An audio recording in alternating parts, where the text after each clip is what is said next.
بسم الله الرحمن الرحيم هو الذي بعث في الأميين رسولا منهم يتلو عليهم آياته ويزكيهم ويعلمهم الكتاب والحكمة وإن كانوا من قبل لفي ضلال مبين صدق الله العلي العظيم صلوات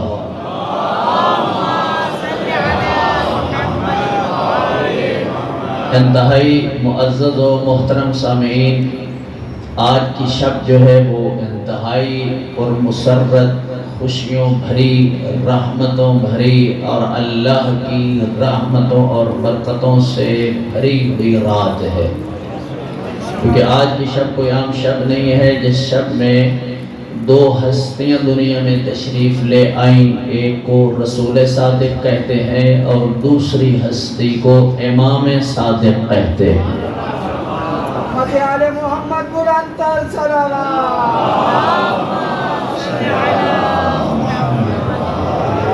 دونوں ہستیاں بہت ہی خوشیوں اور اللہ کی رحمتوں سے یہ بھری ہوئی شب اور کل کا دن ہے۔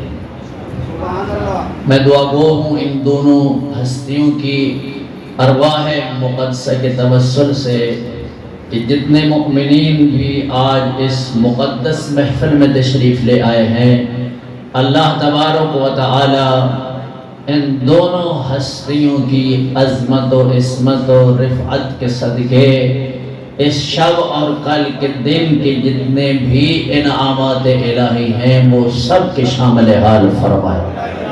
آج شب اور کل کے دن کی جتنی رحمتیں ہیں پروردگار عالم سب مومنین کو ان رحمتوں سے مالا مال فرمائے۔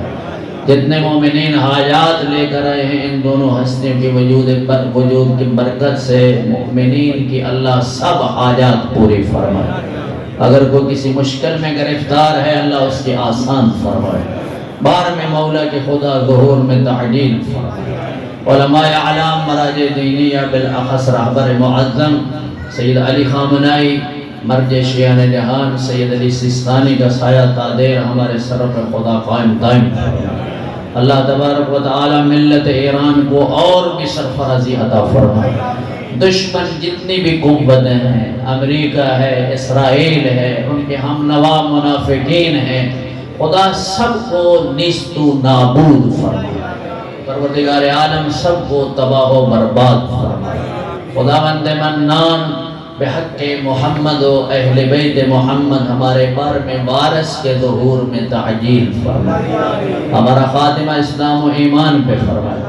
اہل بیت علیہ السلام کی ولایت کے سائے میں ہم سب کو زندہ رہنے اور اسی پہ مرنے کی توفیق نصیب فرمائے۔ موت سے پہلے خدا ہم سب کو توبہ کی توفیق عنایت فرمائے۔ آج کی شب کی ساری رحمتیں ہم سب کو نصیب فرمائے، کل کے دن کی فیوض و برکات سے ہم سب کو مالا مال فرمائے۔ اپنی اپنی حالات کی برابری کے لیے، ان دعاؤں کی قبولیت کے لیے خلوص نیت کے ساتھ ان دونوں ہستیوں کی بارگاہ میں سلام عقیدت پیش کرتے ہوئے باوعد بلند صلوات پڑھیں۔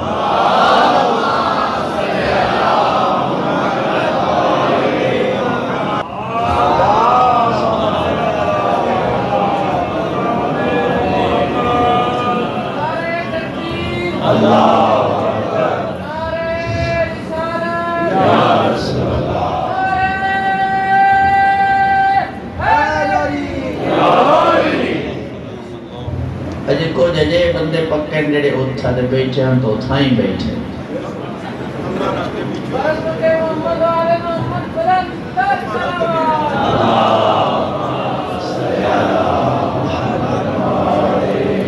ایک مرتبہ پھر بھی باوعد بلند صلوات۔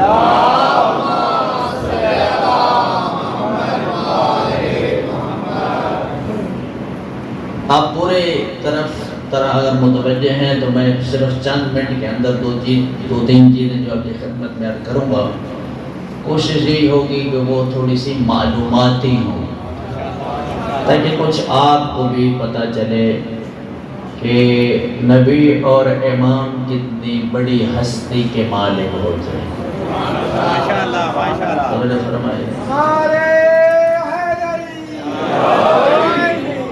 نبی اور امام کی کچھ خصوصیات ایسے ہیں، کیونکہ آج کی شب دو ہستیوں جن میں سے ایک نبی اعظم اور دوسری امام صادق کی ولادت کی چونکہ شب ہے، اس مناسبت سے صرف دو چیزیں جو آپ کی خدمت میں یاد کرنی ہیں وہ یہ ہے کہ نبی اور امام کے کچھ اوصاف جو کہ عام مخلوق میں نہیں ہوتے، نبی اور امام کے اندر ہوتے ہیں، جو کہ ان کا خاصہ ہوتا ہے، ان کی نبوت و امامت کی وہ دلیل چیز ہوتی ہے۔ ایک مرتبہ صلوات پڑھ لیں۔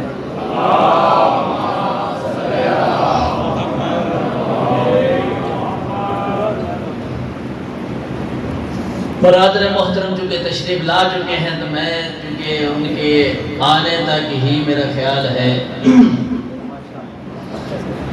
ان کے اور آپ کے درمیان حائل تھا، تو 2-3 منٹ کے اندر اندر ہی میرا خیال ہے اس موضوع کو نہیں چھیڑتے جو میرے ذہن میں تھا، بس ایک بطور تبرک اور ثواب آپ کی خدمت میں 1-2 چیزیں عرض کر کے آپ کی زحمت کو تمام کرتا ہوں اور ان کو وقت دیتے ہیں اور استفادہ کریں گے۔ ایک مرتبہ بابا دے بلند صلوات پڑھ لیں۔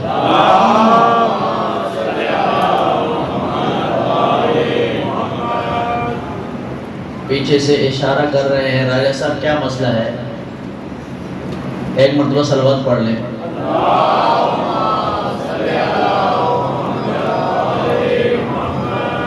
پورے قرآن مجید میں ہی ذات ذوالجلال نے بارہا کئی مقام پہ اور خصوصی بہت سارے مقامات پہ رسول اللہ صلی اللہ علیہ وآلہ وسلم کی مختلف انداز میں صفات اور ان کی عظمت اور صفات کو بیان فرمایا ہے۔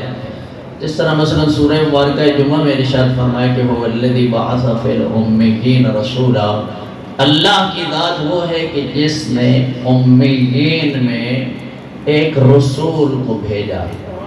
اس کا کام کیا ہے؟ یتلو علیہم آیاتہ، وہ اللہ کی آیات کی تلاوت کرتا ہے، اللہ کی آیات کی تلاوت کرتا ہے۔ وَيُزَكِّيهِمْ، آیات الہی پڑھ کر بنی نو انسان کا تزکیہ نفس کرتا ہے۔ وَيُعَلِّمُهُمُ الْكِتَابَ وَالْحِکْمَةَ، جب ان کا تزکیہ نفس ہو جاتا ہے اس کے بعد پھر انہیں اللہ کی کتاب کی تعلیم اور حکمت کی تعلیم دیتا ہے۔ توجہ فرمائی ہے؟ ایسے پتہ چلتا ہے کہ جب انسان تزکیہ نفس یا اس طرح متوجہ نہیں ہوتا اس طرف قرآن مجید بھی اس بندے پہ اثر انداز نہیں ہوتا۔ پہلے تزکیہ نفس ضروری ہے، اس کے بعد اللہ کی طرف سے آیات الہی کے اندر جو حکمت ہے یا تعلیم قرآن ہے وہ انسان پہ اثر انداز ہوتی ہے۔ اس لیے پیغمبر خدا صلی اللہ علیہ وآلہ وسلم جو دنیا میں تشریف لے آئے تھے، ان کا اس دنیا میں تشریف لانے کا مقصد یہ تھا کہ وہ انسانوں کا تزکیہ نفس کریں اور اس کے بعد حکمت اور اللہ کے قرآن اور کتاب کی لوگوں کو تعلیم دیں۔ اب یہ تزکیہ نفس کیا ہے؟ تزکیہ نفس کے بہت سارے مطلب ہے، اس سے مراد ہو سکتا ہے یعنی تزکیہ نفس میں سے سب سے زیادہ اہم ترین جو مسئلہ ہے تزکیہ نفس کا وہ یہ ہے کہ انسان اپنی زندگی کو سنت رسول اور رسول اللہ کی اسوہ حسنہ کے مطابق زندگی کو گزارے۔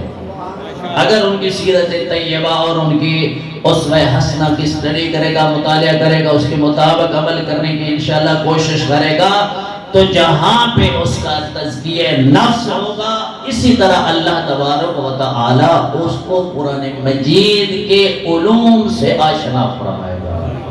انشاءاللہ ہم سب مل کر آج کی شب کل کے دن جو اس کی عظیم مناسبت سے منسوب ہے، انشاءاللہ جہاں پہ ہم نے جشن منانا ہے، جہاں پہ ہم نے سید الانبیاء کی بارگاہ اقدس میں سلام عقیدت پیش کرنا ہے، وہاں پہ انشاءاللہ ہم نے یہی کوشش کرنا ہے کہ ہم قرآن اور سنت اور جو حقیقی مقصد پیغمبر خدا کی بعثت کا ہے اس کی طرف بھی متوجہ ہوں اور اسے استفادہ کرنے کی کوشش کریں۔ خداوند متعال ہم سب کو سیرت نبی اعظم اور سیرت حضرت امام صادق پہ عمل کی توفیق عنایت فرمائے۔